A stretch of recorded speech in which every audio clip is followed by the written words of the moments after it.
Mr. West. Third class, London Bridge. Single or return? Oh, it doesn't matter. Single.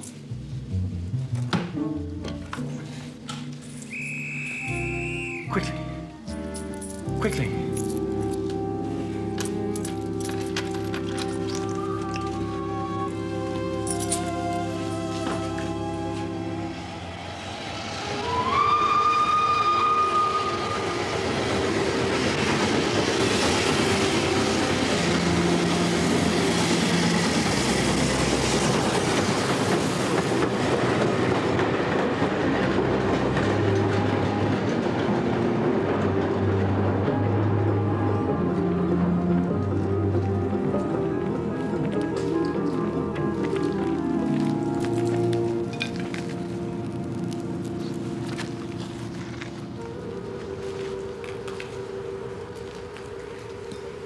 Dead.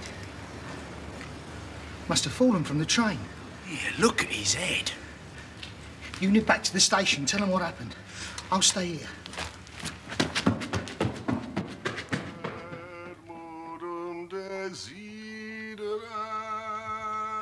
Quorum desiderat cervus ad fontes aquarum.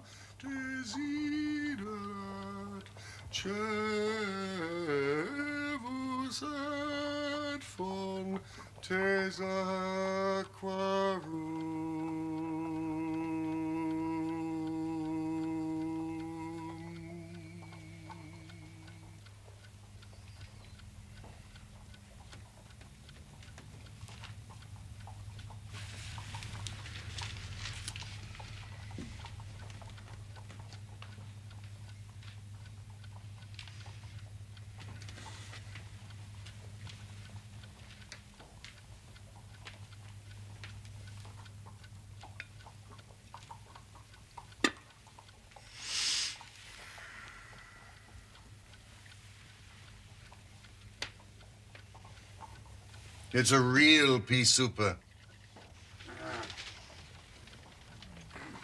Nothing in the paper, Watson? No, there's another revolution in South America, possible war in Africa. Nothing of interest to you. The London criminal is certainly a dull fellow. The thief or the murderer could roam London on a day like this, as the tiger does the jungle, unseen until he pounces, and then evident only to his victim. There are numerous petty thefts. Now, this great and somber stage is set for something more worthy than that. It is fortunate for the community that I am not a criminal. It is indeed. It's as well they don't have fogs in the Latin countries, the countries of assassination. For you, Mr. Holmes. Thank you. Mr. Holmes. Yes, I know. I apologize for the state of my room. Oh, what next? My brother Mycroft is coming round. Oh, why not? Why not? It's as if you met a tram car coming down a country lane. Mycroft has his lines and he runs on them. Pall Mall Lodgings, the Diogenes Club, Whitehall, that's his cycle. Once, only once has he ever been here. I mean, what upheaval can possibly have derailed him? Must see you over Cadogan West coming at once. Cadogan West? I've heard the name. It, of course, nothing to my mind. Mycroft breaking out in this erratic fashion. It's extraordinary. Watson, you do know what Mycroft is. I seem to remember at the time of that affair, the Greek interpreter, you told me that he had some small office under the British government. I didn't know you quite so well in those days.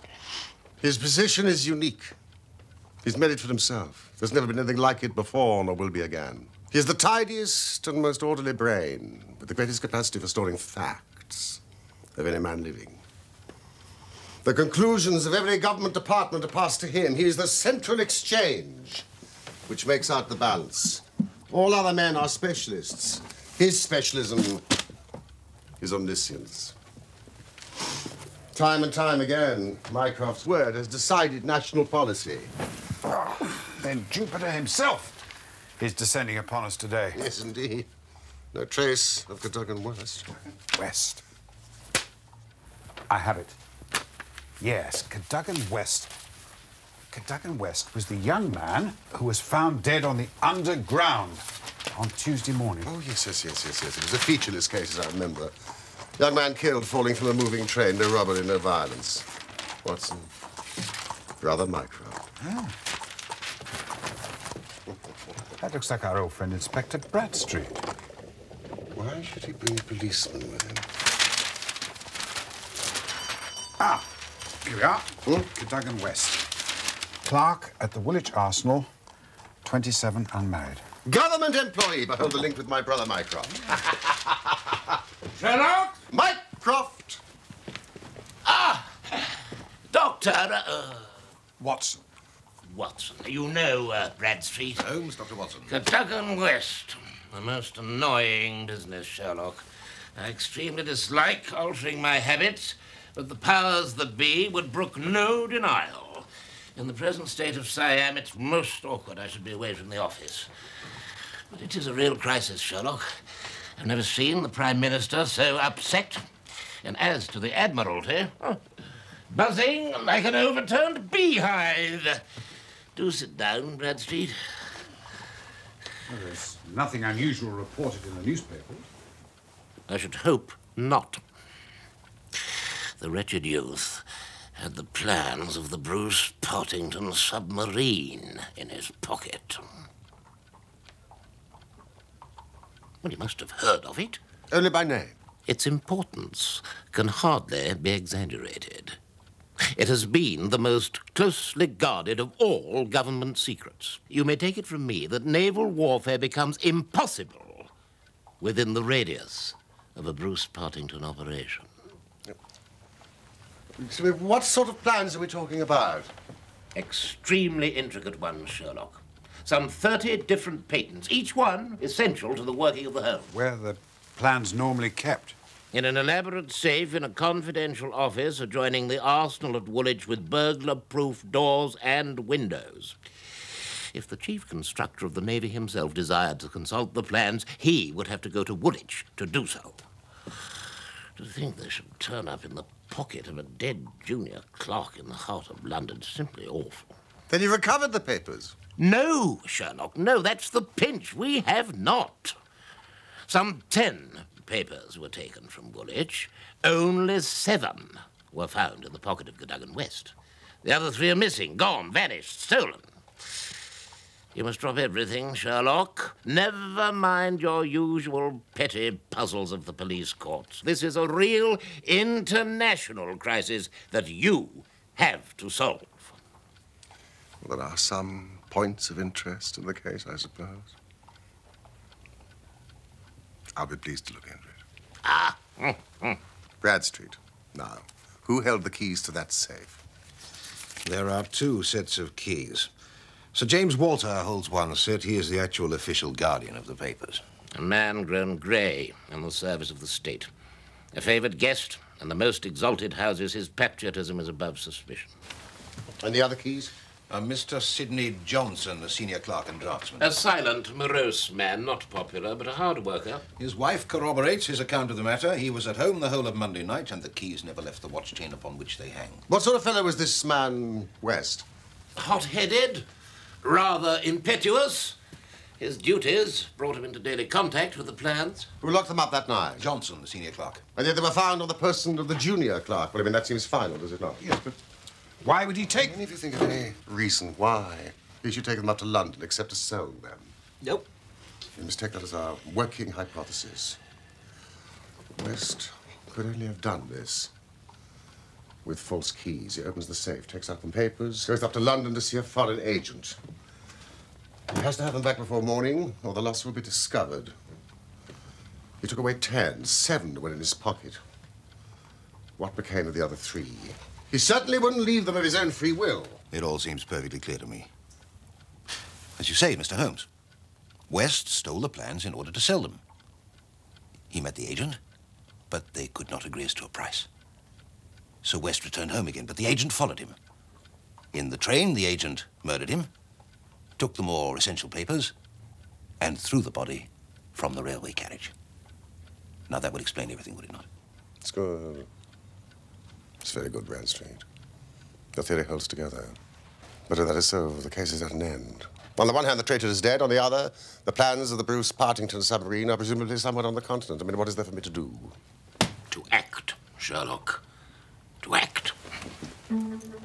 All my instincts are against this explanation. And yours, too, I think. We are not brothers for nothing. Use your powers. Go to the scene. Question the people concerned. Leave no stone unturned.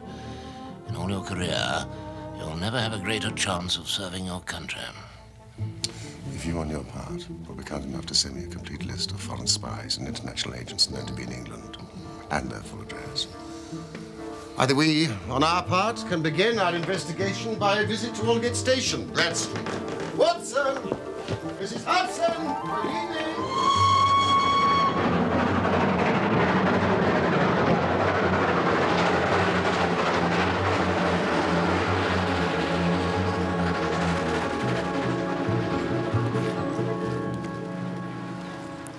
When was the body found? Near enough to 6 o'clock, sir, Tuesday morning. He must have fallen from a train sometime Monday night. Have the carriages been examined for any signs of violence? No such trace of violence has been found. a report of a door found over there? We can tell the approximate time that he entered the train from his ticket. There was no ticket on the body. That is really very singular. In my experience, it is not possible to reach the platform of the Metropolitan line without exhibiting one's ticket. Is that not so? Quite correct, sir. Surely the murderer would have removed the ticket before throwing West from the train so as not to reveal the name of the station nearest his place of residence. I think the doctor has it. What else did he have in his possession, besides the fatal papers and no ticket? Usual things. Pocketbook, note case, checkbook. Oh, and 2 tickets for the dress circle of the Woolwich Theatre for that very evening. It appears that West was to have attended the performance in the company of his fiancée, Miss Violet Westbury. She was the last person to see him alive on the fatal night. They were walking to the theatre together in the fog when he suddenly left her. Suddenly, without explanation? No. There appears to be no bleeding on the line. Well, there was hardly any trace of blood to be found. Yes, I gather there was a considerable wound consistent with a man falling from a moving train. Well, it was a terrible thing to see, sir. The head was knocked right in and the bone crushed. And yet there was no great external injury. Everyone would expect some blood.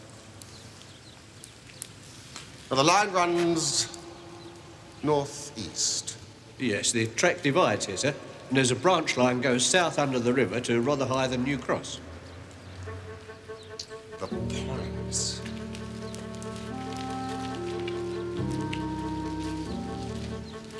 The points. I suppose there are no great number of points in a system such as this. There are very few, sir. Points. And a curve. Oh, by Jove. If it were only so. What is it? Holmes, do you have a clue? No, it's an idea, Bradstreet. An indication. But the case certainly grows in interest. It's unique. Perfectly unique. And yet, why not? Ah!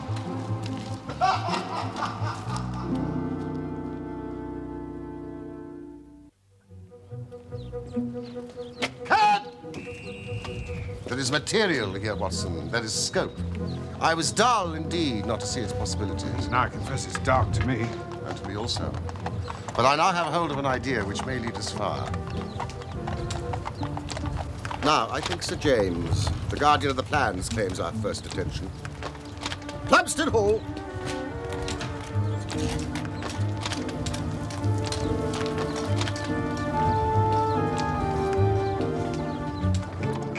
Well, Holmes? Your idea? Oh, yes. The man West was killed not by falling or being thrown from a moving train. He met his death elsewhere, and his body was on the roof of the carriage. On the roof? Well, consider the facts. Is it a coincidence that the body was found in the very place where the train breaks and sways as it comes round on the points? The sudden slowing would affect no object inside the carriage, but an object such as a body on the roof. And there's a question of the blood.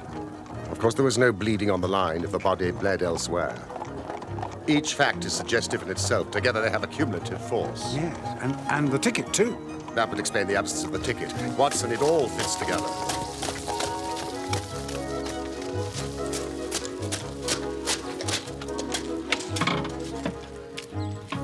Please wait.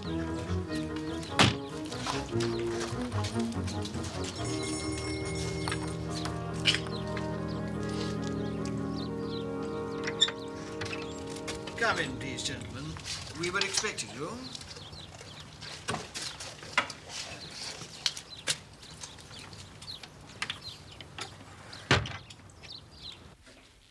This way, please, gentlemen.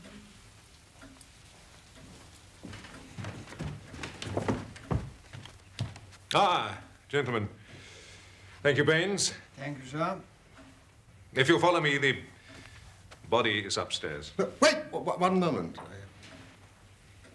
Are you not the undertakers? Excuse me, Sir James. I am Dr. Watson, and this is Mr. Sherlock Holmes. Good heavens.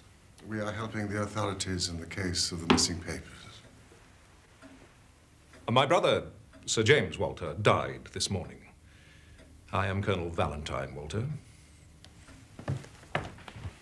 Please, gentlemen, come here.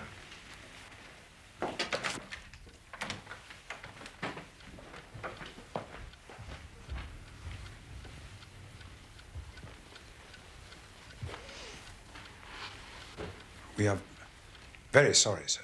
Thank you. I'm afraid it has been a great shock. But may I ask, how did your brother die? It was this horrible scandal. My brother was a man of very sensitive honor. He was fiercely proud of the efficiency of his department. The theft of the plans was a crushing blow. It broke his heart. We were hoping Sir James might have been able to help. I assure you, it was as much a mystery to him as it is to all of us. Naturally, he had no doubt that West was guilty, but why he should have done such a thing? Now, of course, we shall never know. So, you can throw no light on the matter? Me? I'm afraid I know nothing save what I've read or heard. And you never met Cadogan West? No, I have not been back in the country long. My brother's work was of a highly confidential nature. He did not discuss it with me. Gentlemen, I do not wish to seem discourteous, but we are much disturbed at present. I must ask you to hasten this interview to an end. Of course. We're so sorry to have caused you so much trouble.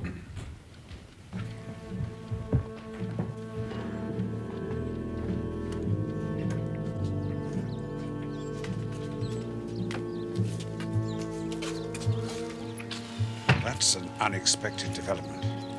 Heart failure? Suicide. Now for Miss Westbury. Is that the dead man's fiancée? Yes.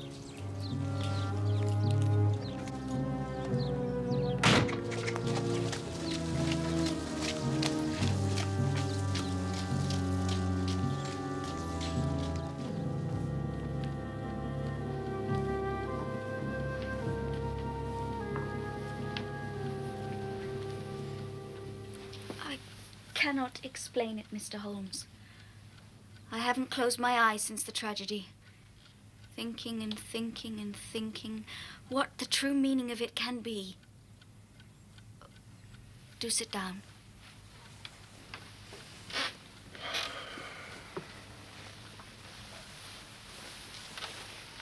Arthur was the most single-minded, chivalrous, patriotic man on earth.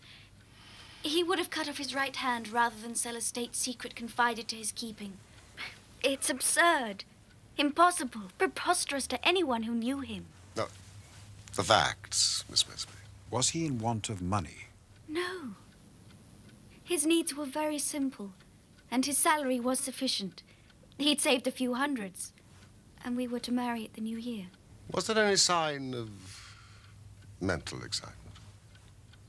Come, Miss Westbury, be absolutely frank with us. I had a feeling there was something on his mind. For long? Only the last week or two. Once I asked him about it.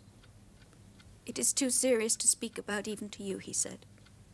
Go on, Miss Westbury.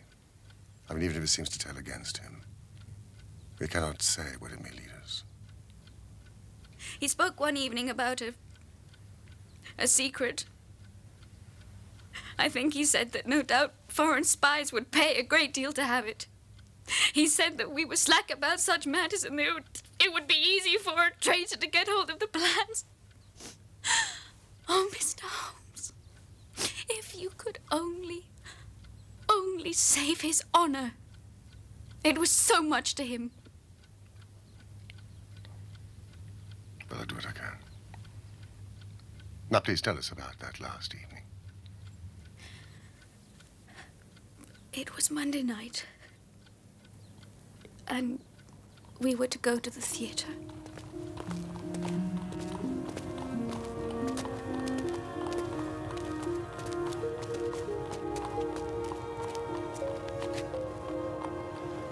Violet, I'm afraid I've got to leave you.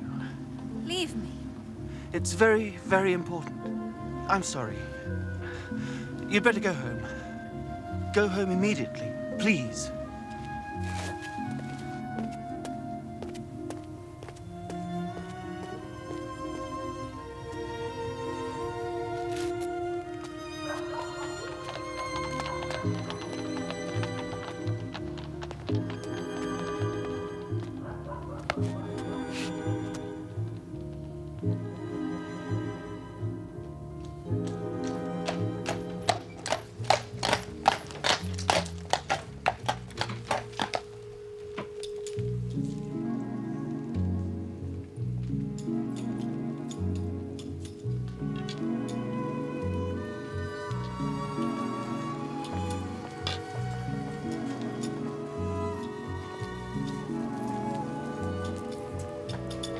It was just him, Mr. Holmes. And he disappeared without any explanation? Yes. You are sure this is the exact spot? Yes. We often used to meet here when we were courting. You see, that's the building where he used to work. Ah. That was the last time I saw him. Well, Watson, would you be so kind as to take Miss Westbury home in the car?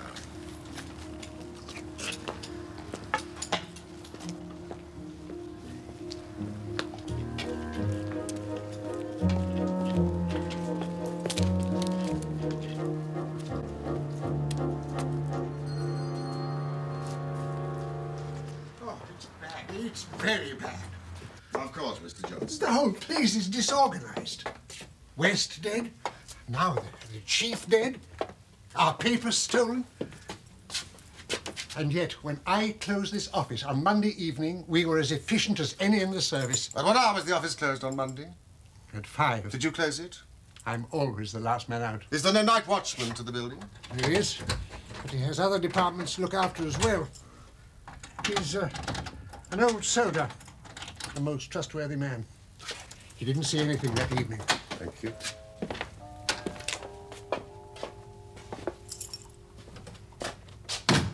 When you closed the office, where were the plans? In that safe. I put them there myself.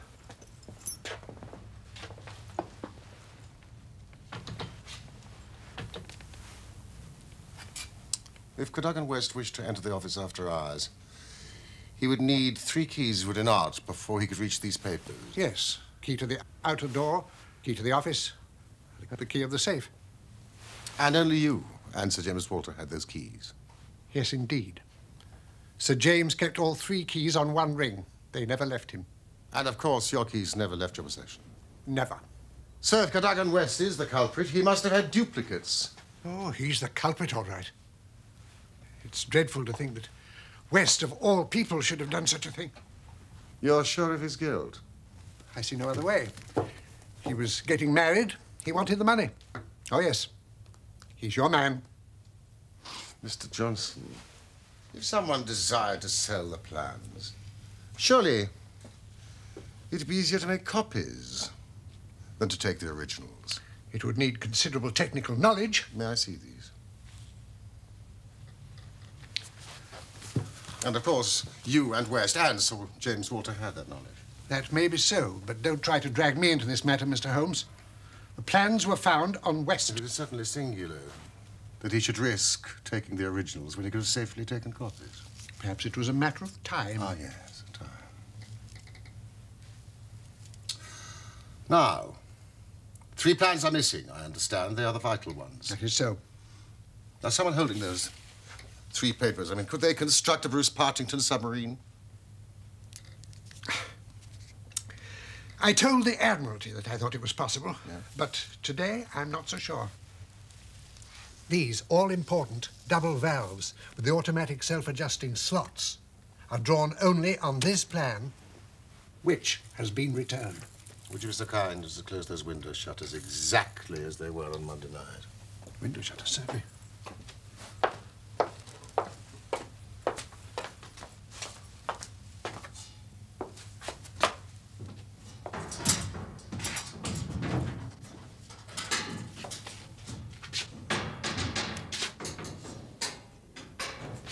Thank you so much.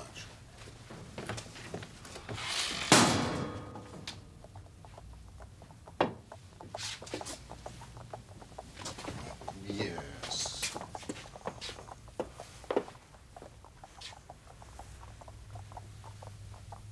No, I think I'll take a little stroll outside. Oh, please don't trouble yourself. I can find my own way.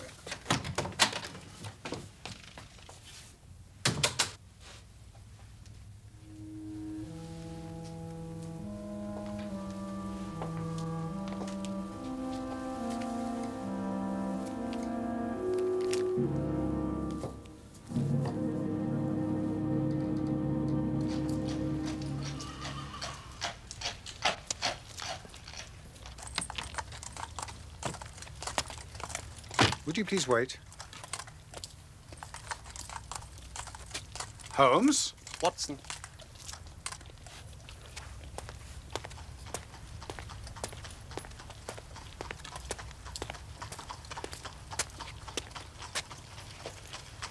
Look at this. The bushes have been broken. Now look at the windows behind me. The shutters don't meet in the center. As you say, don't meet. Interesting, don't you think?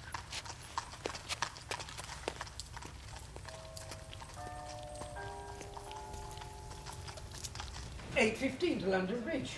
Yes, that was it, I'm sure of it. You definitely recognized him as Cadogan West? Oh, yes, definitely. I knew him well, sir. He was an old acquaintance. Hardly a week went by that we didn't pass a time of day together. It's hard to believe, isn't it? Yeah, I was saying to the wife only on Sunday night. No, I'm a liar, it was Saturday. I said, there's no safer railway than the London Metropolitan. Did Mr. West seem to be following anyone? Well, not that I saw, Mr. Holmes. But then I don't see everything. And there was really thick fog that night. But one thing I will say. Mr. West wasn't his usual self. He was nervous, excited. I tell you, this gentleman, his hand was shaking so bad, I even had to help him pick up his change. Well, I mean, that speaks for itself, doesn't it? Now, Our train. Forgive us. Come, Watson.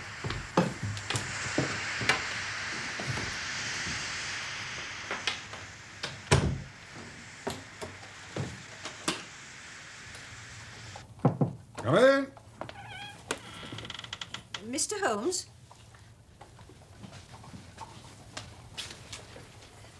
Mr. Holmes? Yes.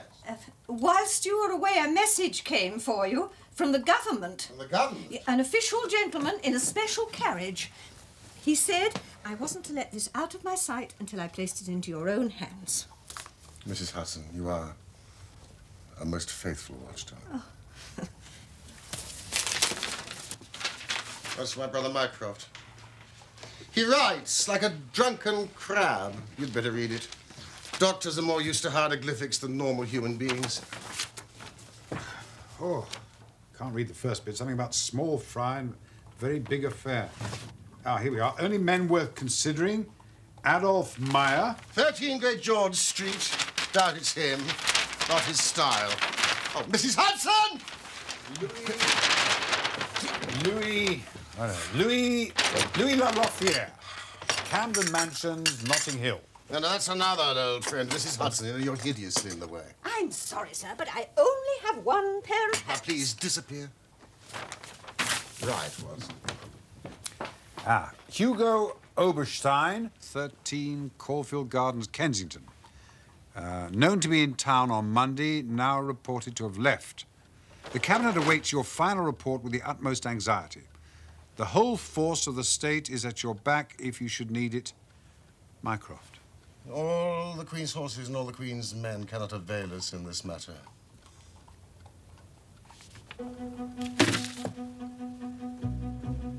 Caulfield Gardens.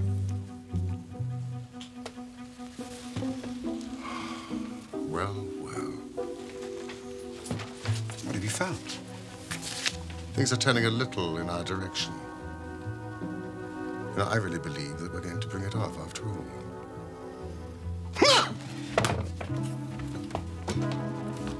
I'm going out. When will you be back? I've no idea, but I promise I will do nothing serious without my trusted comrade and biographer at my elbow.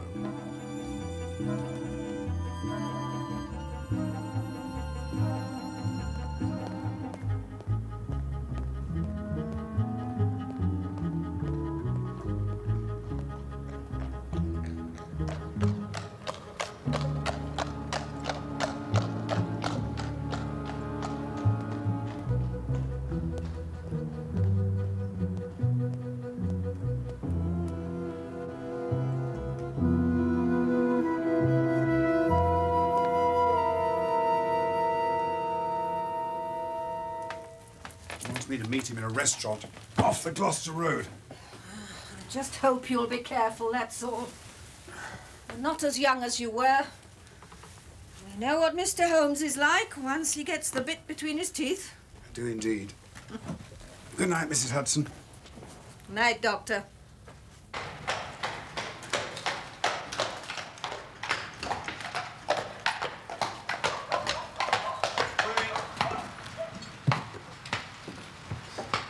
Thank you. Thank you, sir.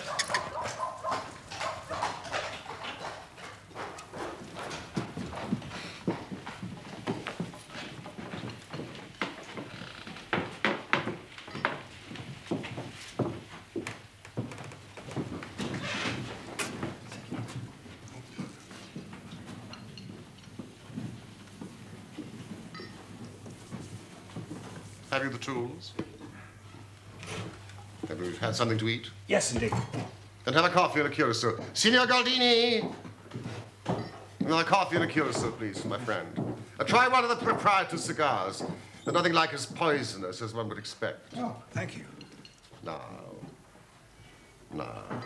for our plan of action.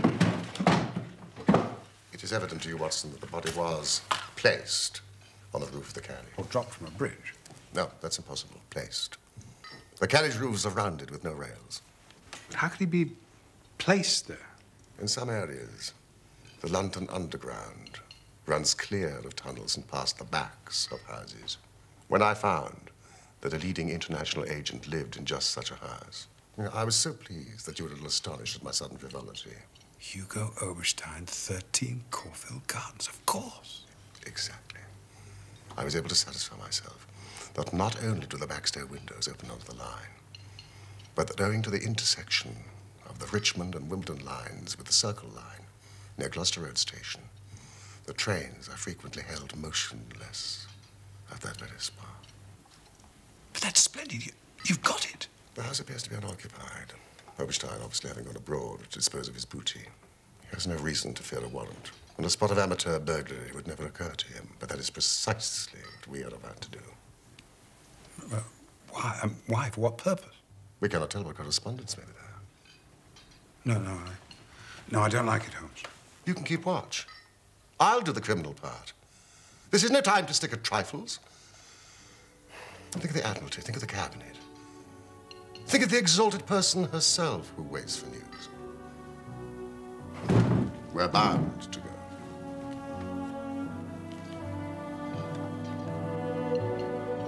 I knew you wouldn't shrink at the last.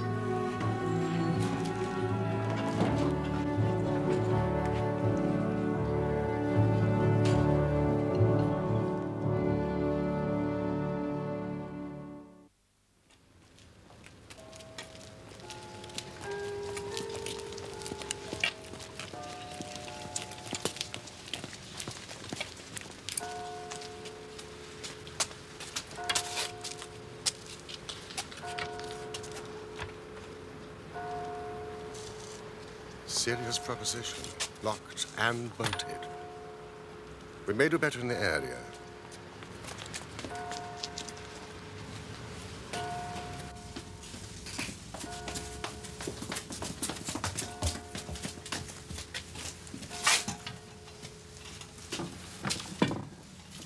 Ah, this is better. Jimmy.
Don't touch us. Look where they rested the body.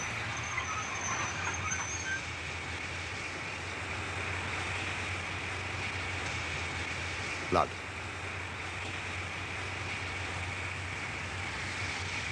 Blood again.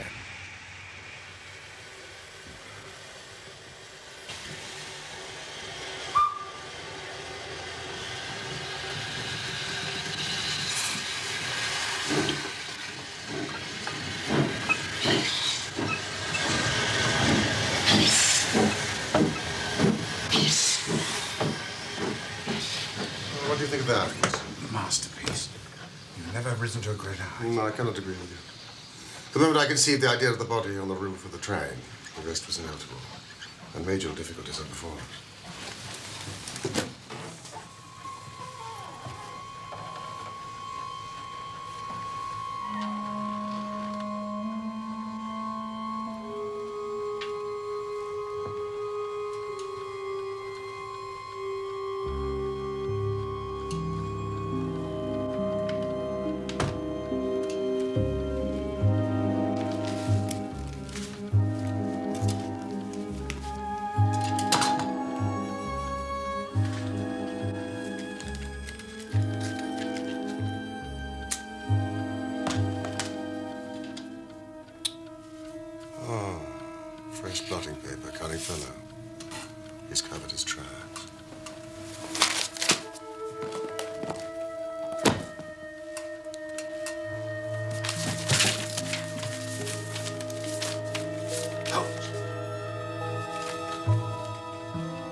seems to be burning old newspapers. I see, Holmes. Yeah. Why would a man so obviously untidy in his habits take the trouble to burn old newspapers? Probably trying to start a fire. God, there's no wood, coal. Let me see. Thank you.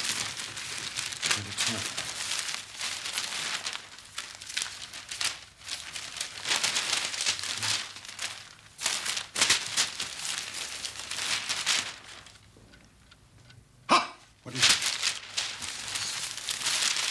Well done, well done. Indeed, I think we have our man.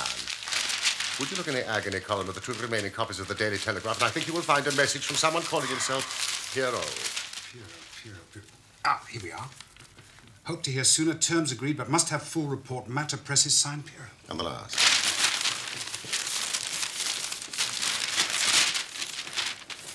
Yes, by Jove. Monday night after 9, 2 taps, only ourselves, payment in hard cash when goods delivered. Signed Pierrot, just like the other one. Every paper has a message from someone calling himself Pierrot.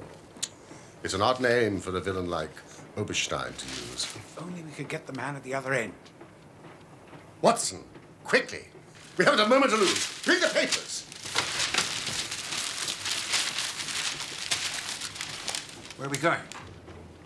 The offices of the Daily Telegraph. We've just time.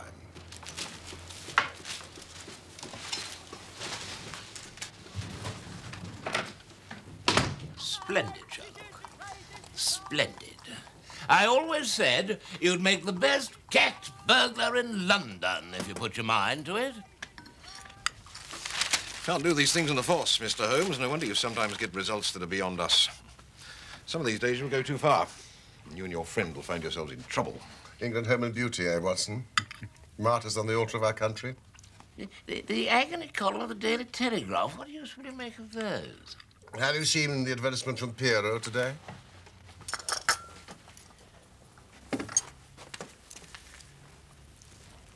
Tonight, same hour, same place, 2 taps, most vitally important, your own safety at stake.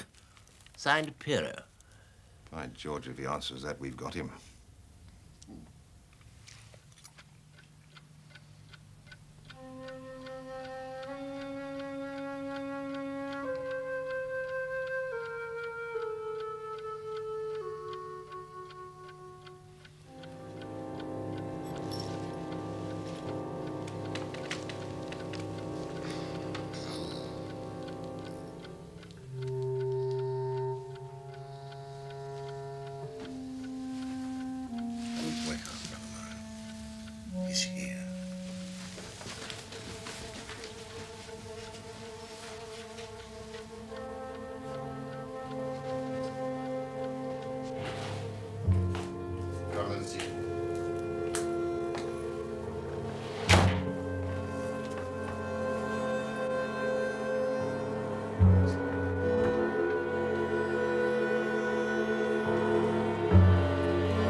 You can write me down as an ass, Watson. This is not the bird I was expecting.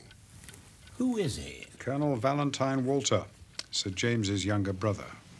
I'll begin to see how the cards fall now. What is this? I came here to visit Mr. Oberstein. I know you, surely. Sherlock Holmes. Everything is known, Colonel. How an English gentleman could behave in such a manner is beyond comprehension. We know of your relations and correspondence with Oberstein, how you stole your brother's keys and had them duplicated. We know you went to Admiralty office on Monday night and was seen by Cadogan West, leaving all his private concerns, being the good citizen that he was. He followed you closely in the fog, halfway across London, until you reached this very house. It was then, Colonel Walter, that to treason you added the terrible crime of murder. I did not. I did not. Before God, I swear I did not. Then tell us how Arthur Cadogan West met his end before you placed his body on the roof of the railway carriage. He followed me as you describe. But until I was at the very door of this house, I did not know it.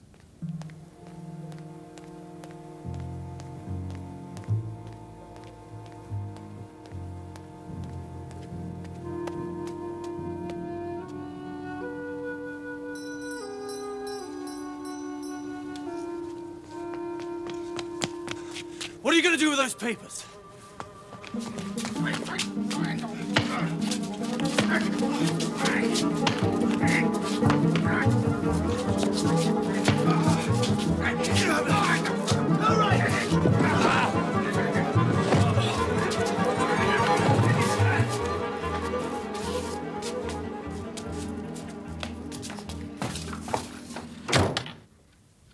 He hit his head on the marble floor.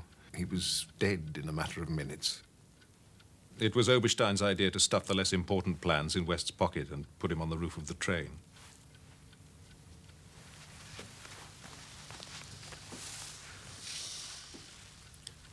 What made you turn traitor, Colonel? A stock exchange debt had to be paid. I needed the money badly. Oberstein offered me 5,000. It was to save myself from ruin and disgrace. My brother used to discuss matters with me which he probably should not have done. This submarine, for instance.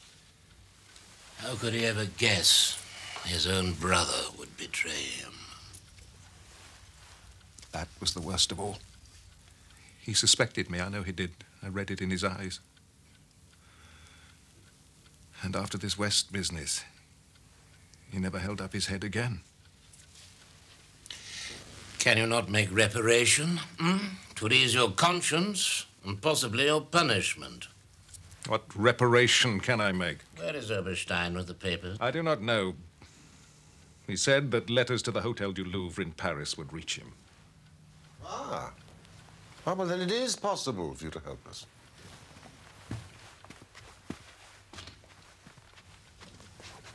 Come and sit down and write to my dictation.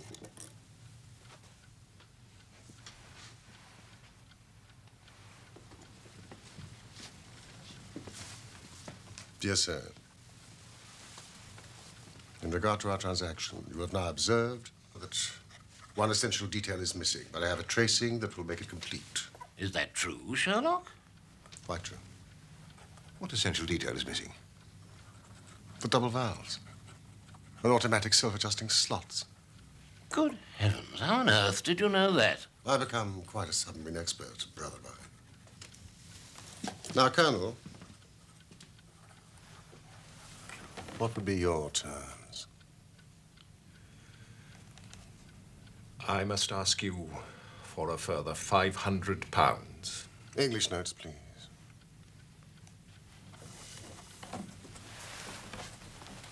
I shall expect to meet you. No, we can hardly say here. Oberstein would suspect a trap. The foyer of the Charing Cross Hotel.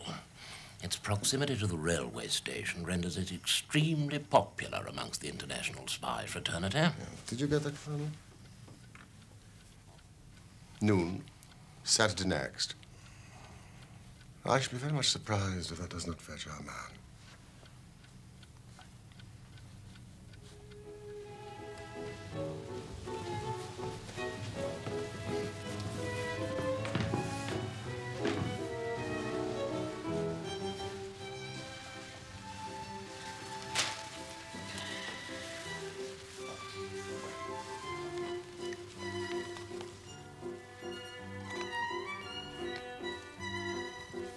That's our man.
Splendid, Bradstreet.